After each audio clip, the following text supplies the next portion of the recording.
ഒരു മുറി തേങ്ങ, 5-6 പച്ചമുളക് അല്ലെങ്കിൽ കാന്താരി മുളക്, 4-5 ചുവന്നുള്ളി, ഒരു കഷ്ണം ഇഞ്ചി, ഒരു നെല്ലിക്കയോളം പുളി, 2 കതിര് കറിവേപ്പില, ലേശം മല്ലിയില, ആവശ്യത്തിന് ഉപ്പ്.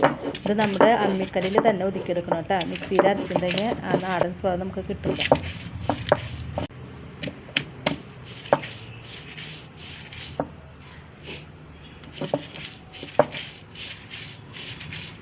ആദ്യം അരയ്ക്കുമ്പോൾ ഒന്ന് ഒതുക്കിയെടുക്കുക വേണ്ടു.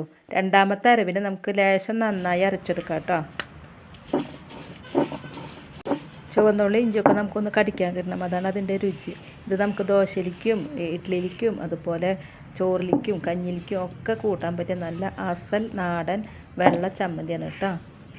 അമ്മി കഴുകിയ വെള്ളത്തിൽ കുറച്ച് ചമ്മന്തി എടുത്ത് കലക്കി കടുക് വറുത്തുണ്ടെങ്കിൽ നമ്മുടെ പണ്ടത്തെ അരച്ച് കലക്കി കൂട്ടാനും ആയിട്ടാ.